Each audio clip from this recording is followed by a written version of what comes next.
Yes, hello, good evening, dear students. I welcome you all in another session of Byju's online mode of learning. And here I am, your mathematics teacher, who will going to teach you uh, the topic that is direct and inverse proportion. So before starting the sessions, let's discuss about some classroom essentials that we can avoid any kind of confusion during the classroom. That our communications would be go very smoothly. Like whenever you have doubt, you have the chat forum. You can put your doubts over there, and there is also option of hand raising. You can also hand raise and ask your doubt, and I'm going to take your query if you're going to raise your hand, right? And be sincere, be punctual. You don't need to worry about anything. Whatever doubt you have related to the subject, just ask it. Just feel like uh, don't feel like any kind of stress. I think this is the minimum request I can do for you, for your favor, for your great learning experience in the Byju's. Okay. I hope you have also a notebook, pen, and paper along with you to write some important concepts because this is the mathematics class. So we do believe that mathematics is something you learn only when you write and do sums during the classroom. Okay, let's start the session. So today's session is direct and inverse proportion. Like we already know about that, this session. So we're going to understand the concept of this direct and inverse proportions in mathematics. And I believe that this is a very important topic for you to use the concept of this topic in your real life as well. Other than that, it's very easy to master yourself in this topic to even score a very good marks in your tests as well. Great. So the first thing that you need to take note, so take a note of this inverse proportion. We have done the direct proportion. So you already have the idea about the direct proportion. So it is another session of direct and inverse proportion. We're going to learn about inverse proportion in this session. So what is the inverse proportion? According to the definition, it states that two quantities A and B are said to be inverse proportion if an increase in A causes a proportional decrease in V and vice versa. What it means? It means that if decrease in B, then there is increase in A. Just saying the same statement in other way, right? So if this thing is happening in such a manner that the product of their corresponding values remains constant. So you can see we have the two quantities, or you can say that two variables, the variable A and variable B. And what is the relation between them? You can see the symbol here. If A is increasing, then B is going down. It means that B is decreasing. Or if I reverse the order, if A is decreasing, then B is increasing. So this is the concept of inverse proportion. Okay. How do I represent mathematically? The mathematical representation is given to you. You should write it down. This property is represented as quantity A directly proportional, quantity A, I mean to say inversely proportional to B. So how do I represent inverse proportion? You just need to put reciprocal of B.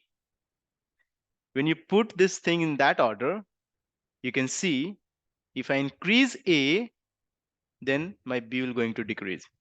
And we can say in other word, if I increase B, then my A quantity will going to decrease. So What if I cross multiply these two quantities, A cross B, that comes out some constant.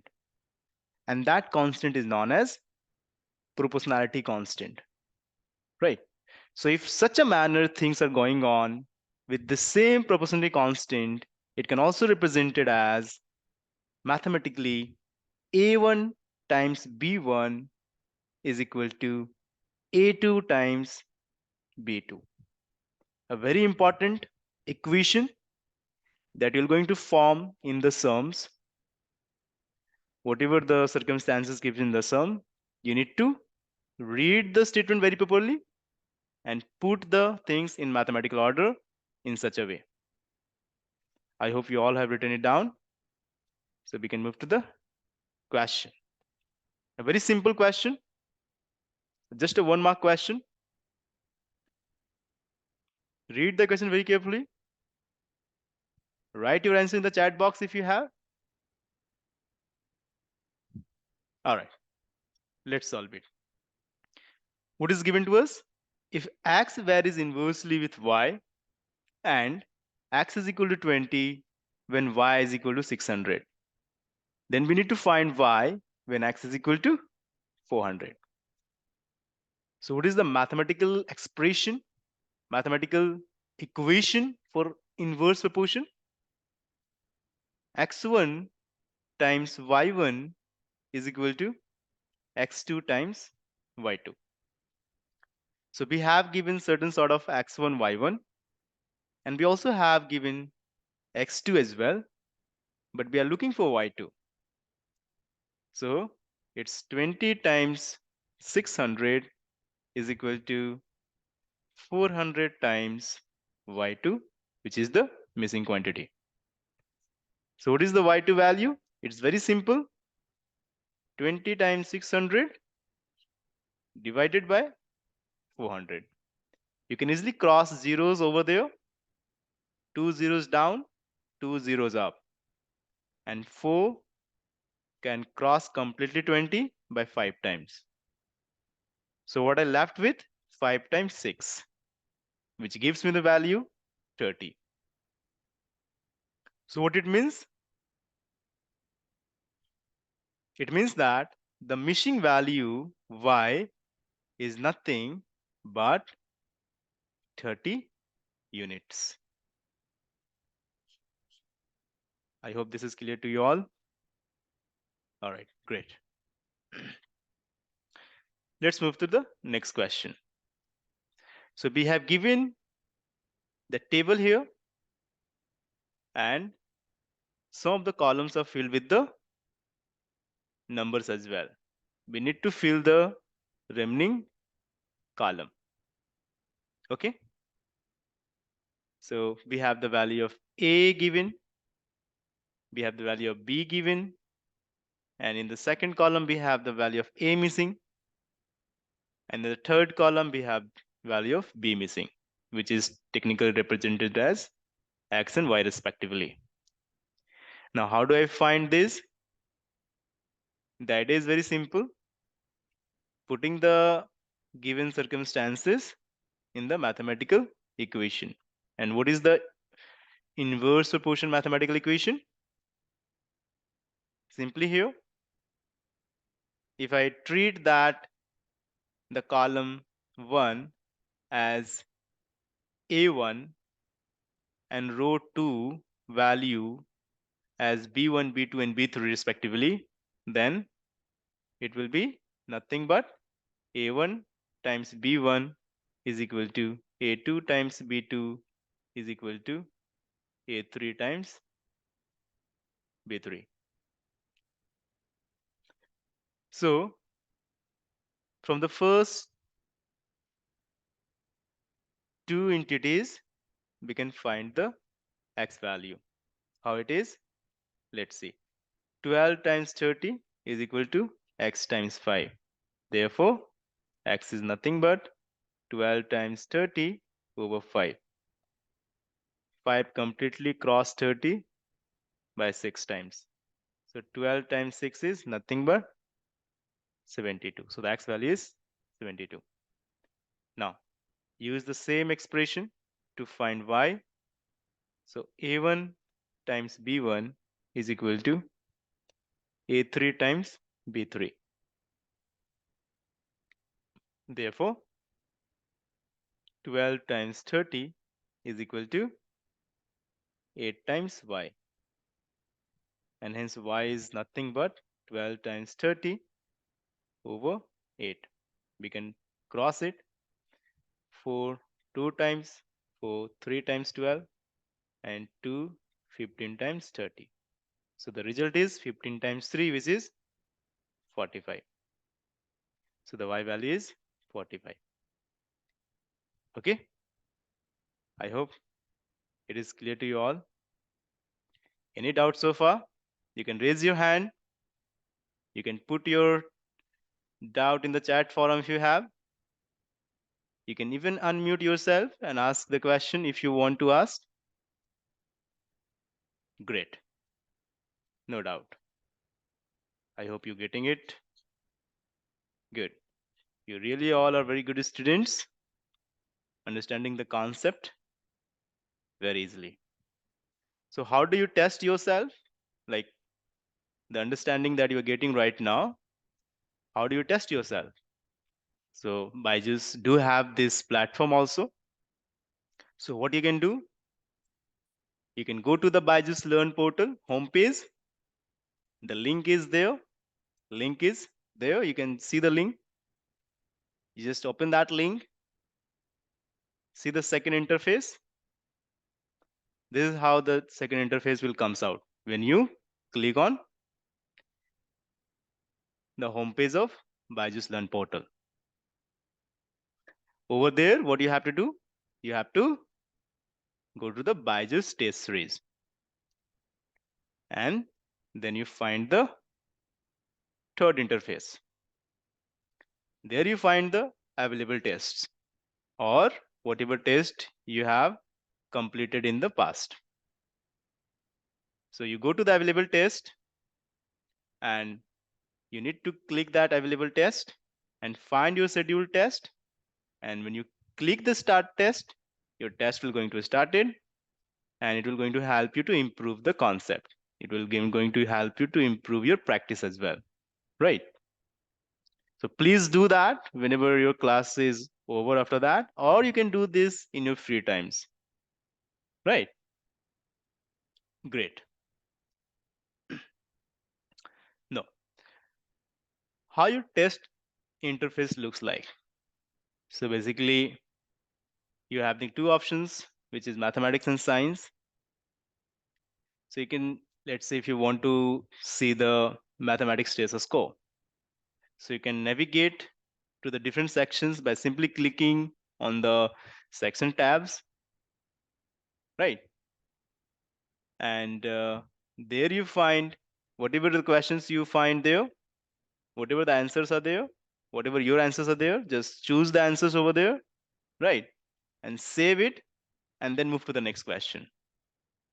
And if you have something doubt on that question, you want to look into that questions because of shortage of time, but you are not confident on that time, so you also have that option of save and mark for review. So that will going to blink for that this question is something you left for review. So whenever you have time left, you can come back to that question, and if you think that it's striking on that time, and you can put your answer after that. And once you did this, mark for the review and move to the next part, right? After that, when your test is over, how it looks like, this is a simple interface. You can see here the 10 not visited answers are in the green color, and this is the pie charts where answers and marked for the reviews things given over there. Red color icon is showing that how many questions you have not answered, and the blue color icon is showing that you mark for the review, right? This provides the information on the action performed on each questions, right? Great. Coming to the next section. Now think about it. A very common sense. Math is all about the common sense, right? Now, how do I use my common sense in this topic? Did the mathematics that I learned so far is enhancing my common sense? The question comes out in your mind whenever you learn the mathematics. You have the questions like why we are learning the mathematics. Is there something that we are developing? Yes, of course. Mathematics and science is that subject which is very essential component of your learning for your IQ, for your career, for your own growth, right? Now you can relate through this topic as well. Now think about it. If 300 workers can complete a certain work in 6 months, then how many workers must be hired to complete the same work in 5 months? So what happened? Initially, I have 300 workers, which is designated to complete the works in 6 months. But now I want to complete the work in 5 months only. That's why I need to hire more workers so that they'll also going to contribute on that work and my work will going to complete in a shorter period of time. So what is happening here? If one quantity is increasing, the other quantity is decreasing. What is the two quantities we are discussing here? Number of workers and the time period to complete the work. So if I am increasing the number of workers, my time period is decreasing. Right. In the similar fashion, you can say that, let's say I'm firing the workers from the workplace. So what is going to happen? My time will going to delay for completing that work, right? So this is the case of inverse proportion, isn't it? All right, let's do a question in this way. But before that, whatever we have learned about inverse proportion expression, mathematical expression, how do I represent this thing? This comes into your mind. Like, how do I represent this thing mathematically?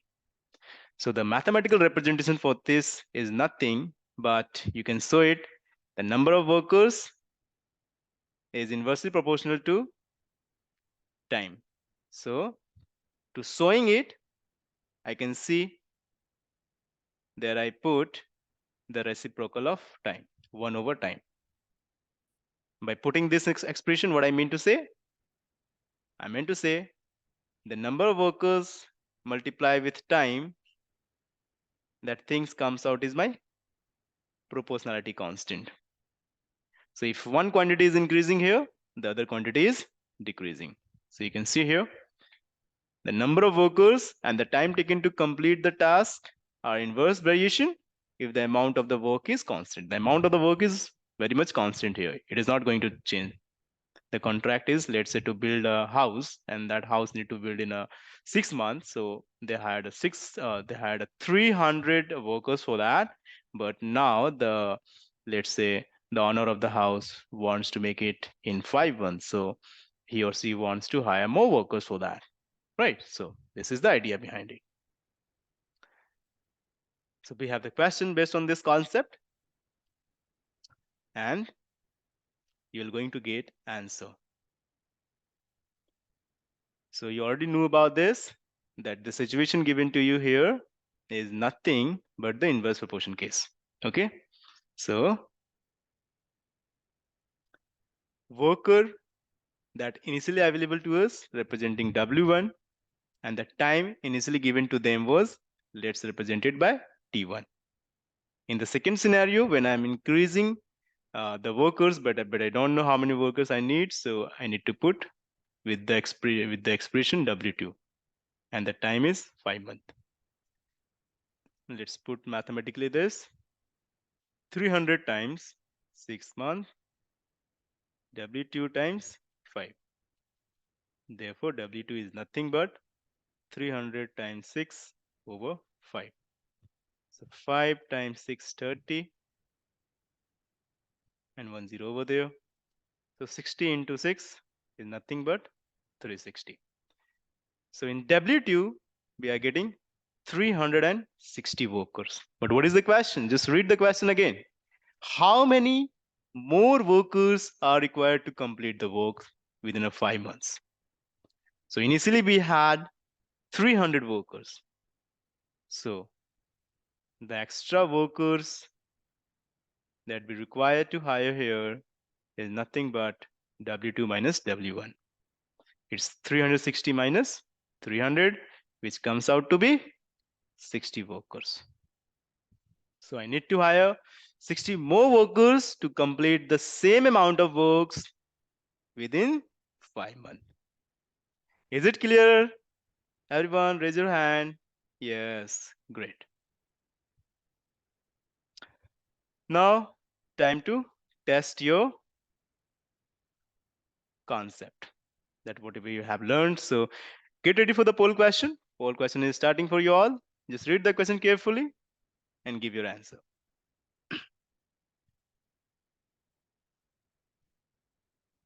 Yes. All right. Okay. So read the question again.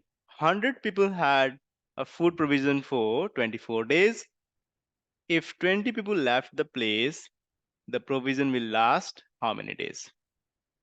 So initially we had 100 people over there, and the provision for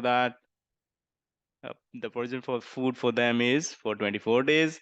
Now 20 people left the place. So it means that we have now 4 people, right?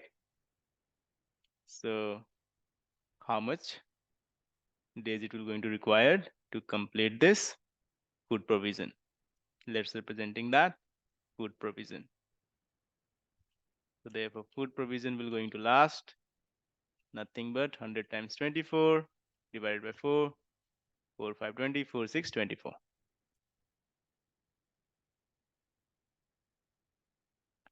So it comes out what?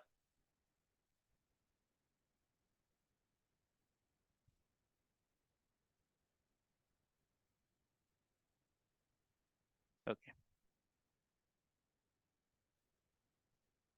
So this is the answer for this. P1 times D1 is equal to P2 times D2. So initially we had 100 times 24. So if there are 100 people there and now 20 people left the place. So now we have 100 minus 20, which is 80 people over there.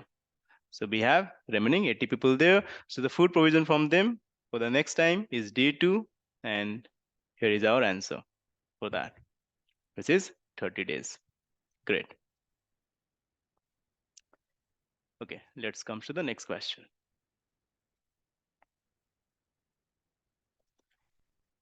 Sabnam takes 20 minutes to reach her school if she goes at the speed of 6 km per hour. If she wants to reach the school in 24 minutes, what should be her speed? So the relation between speed, distance, and time we can discuss. So speed is nothing but distance over time, isn't that? So the distance between her home to the school is very much fixed, right? So this distance is my proportionality constant, and that distance is equal to the speed into time, and this distance is my constant. So let's take s1 times t1 is equal to s2 times t2. But one thing that you need to be careful about this thing here is the unit. So we have the 2 units given here for the time, especially one is in hour, other is in minute. So if you see the speed is in kilometer per hour, right? But the time given to us in minutes. So we are looking for the speed, but it will not going to change. Why? The reason being the speed here is 6 kilometer per hour. The time is 20 minutes. and the speed 2 is missing, and the time 2 is 24 minutes. So what is happening? The 6 kilometer per hour multiplying with 20 minutes, and that is divided over 24 minutes. So this minutes cancel, and we have 6, 4 times 24, and 4 times 5 is 20. So what it's coming out? So the speed 2 is coming out 5 kilometer per hour. So if she wants to reach the school in 24 minutes, then her speed should be 5 kilometer per hour. All right, great. Let's come to the next question. Read the question very carefully. 1,200 men can finish a stock of food in 35 days. How many more people should join them so that the same stock may last for 25 days? So the number of the stock food is very much fixed here, and initially we have 1,200 people. They want to complete it in just 35 days. Now just we are looking for the another set of people who join them so that the same stock of food will only going to complete in 25 days. So again, this is the inverse proportion case, right? So we're going to put them in the inverse proportion expression. Let the number of men's which is missing here represented by M2, and the number of days is 25. So M2 is 1200 times 35 over 25. 5557. 5 to 10, 420, 0. 070 7428 carry 2.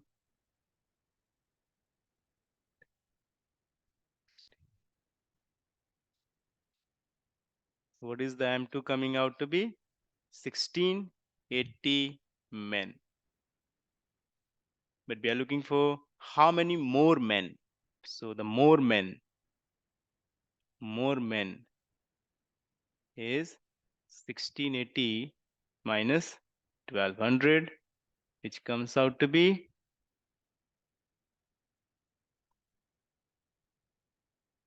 480. Okay.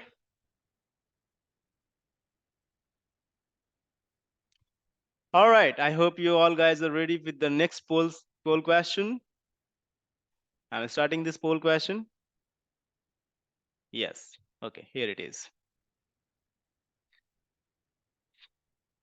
44 cows can graze a field in 9 days. How many cows will graze the same field, the same area of the field in 12 days? The inverse proportion case. Take your time. All right. Okay.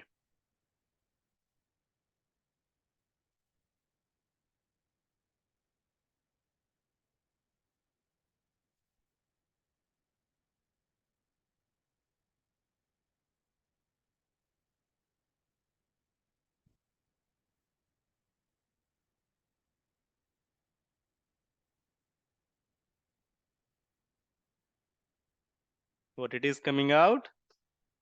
11 times 3, 33 cows.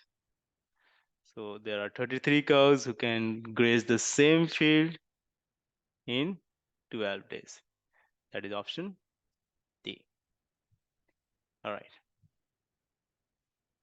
Okay. A very interesting question. Read it very carefully. Ravi starts for his school at 8:20 am on his bicycle. If he travels at the speed of 10 km per hour, then he reaches his school in 8 minutes. But if he travels at the speed of 16 km per hour, he reaches 10 minutes early. what time does the school start? At what time does the school start? Very good question. Think about it. Yes. Can move to the solution. See the solution here. The same concept of speed, distance, and time, right? So we have the distance very much constant from the Ravi home to the school, right? So what is the distance? Distance is nothing but a speed into time, which is constant. Now, let's suppose the school starts t minutes after 8:20 a.m. Right? Now, according to the question, Ravi reaches the school in 8 plus t minutes. If he travels at the speed of 10 kilometer per hour, then he reaches the school 8 minutes late. Right? 8 minutes late. So if school starts at t, then that time would be t plus 8. But if he travels 16 kilometer per hour, he reaches 10 minutes early. So if school starts at t hours, then it would be t minus 10 minutes. Right? So the expression is the inverse expression. The inverse expression, the speed into time. And from here, you can get the combination of t, which is time, multiplying with the speed. So t is missing here and t representing the school start time. And from here, you can get t is equal to 40. Right? So if t is equal to 40, it means that Ravi school starts after 40 minutes from 8:20 a.m., which comes out to be eventually 8:20 plus 40 minutes comes out to be 9 a.m. Isn't it, everyone? Is it clear? Raise your hand. Yes, great, good. Now, very interesting thing. We are learning a lot of physics or the science concept here as well. Like initially you see the speed, distance, time relation. Now the density concept. Now see all the containers here. What do you need to know here? Containers of the same size filled with the different kinds of liquid will have the same mass. You can see here containers of the same size with the different kinds of liquid will have the same mass. But when you see the containers, what do you see here? Every containers have a different level of occupancy, isn't it? Now, what do you need to learn here? You need to learn here the density and height is the relation between them. Yes, density and height will be a inverse proportion. So density times height is equal to constant, and that constant is talking about is the mass. Okay.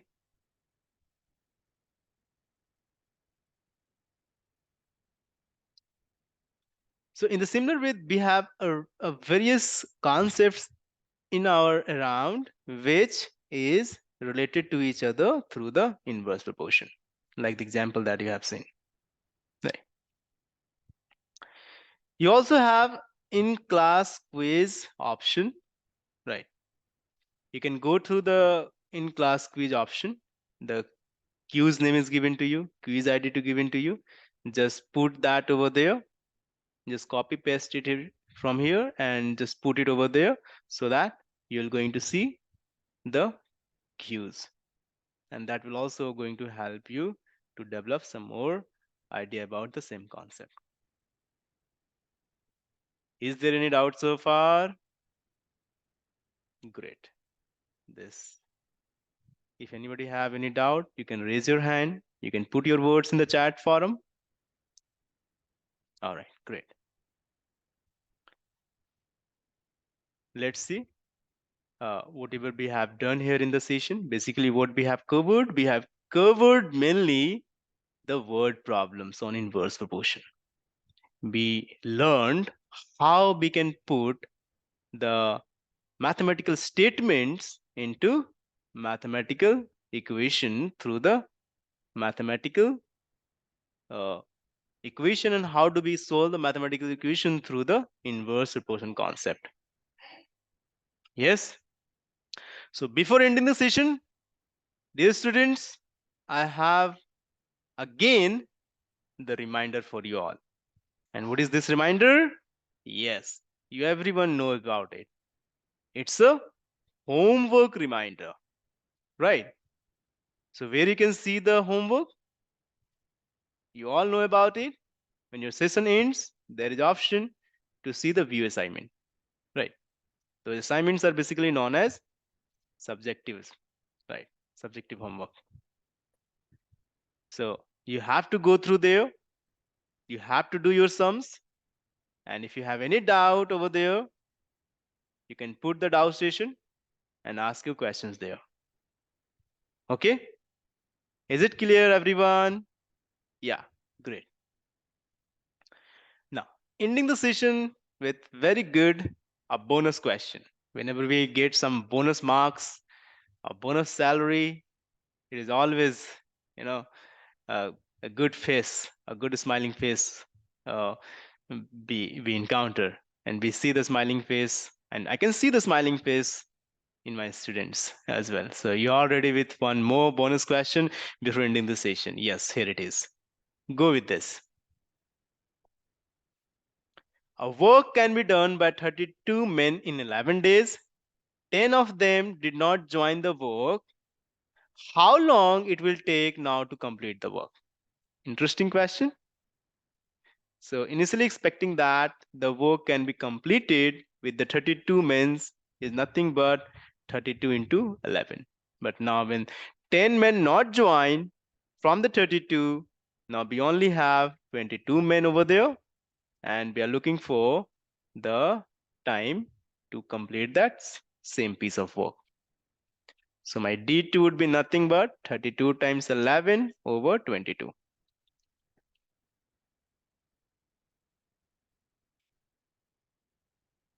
So now it will going to take how many days? 16 days to complete the same piece of work. Is it clear, everyone? Yes, great. A good spirit. Yes. So, dear student, this is all about today's session. We're going to meet you in the next session with again a very interesting session on the same concept, right? I hope you're all doing well. Just do well and be a proud Baijuite. All right, great. Thank you. This is Harishankar Kumar, your mathematics tutor, signing you off. Thank you.